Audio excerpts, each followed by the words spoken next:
Police department వాళ్ళు కూడా గాయపడ్డారు. ఆడవాళ్ళు 2 గాయపడ్డారు. మా అన్న కూడా ఇక్కడే పెద్ద కాడ. మేము శాంతియుతంగా నిరసన తెలియజేస్తున్నాం. వాళ్ళు రాయిలు వేసారు, రాయి నా మీద అటాక్ చేశారు. చెప్పులు రాళ్ళతో నా మీద రాయేసారు. ఆడవాళ్ళ మీద రాయేసారు.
వాళ్ళంటారు వాళ్ళు వేసారు, అందువల్ల మేము వేసాము.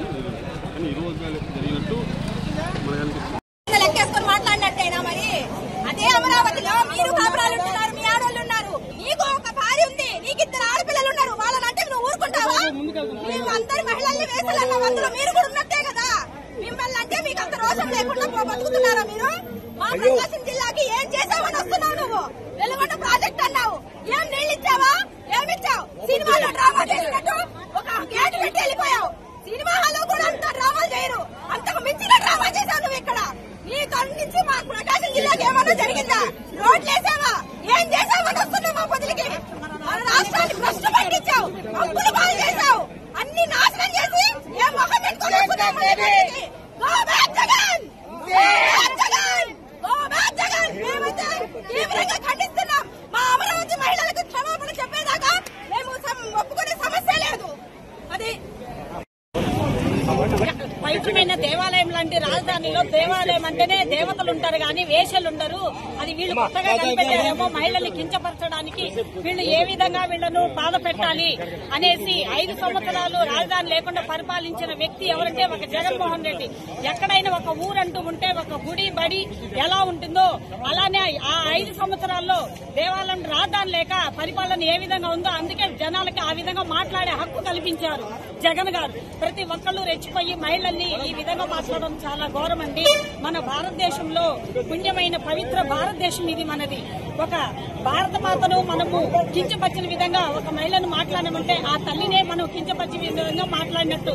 అది గ్రహించి మహిళలు అనేది శక్తివంతులండి. ఎక్కడ చూసినా కూడా దేవతలుగా పూజించబడతారే గాని కించపరచదు. ఈ జగన్ పరిపాలనలోనే ఈ విధంగా జరిగింది.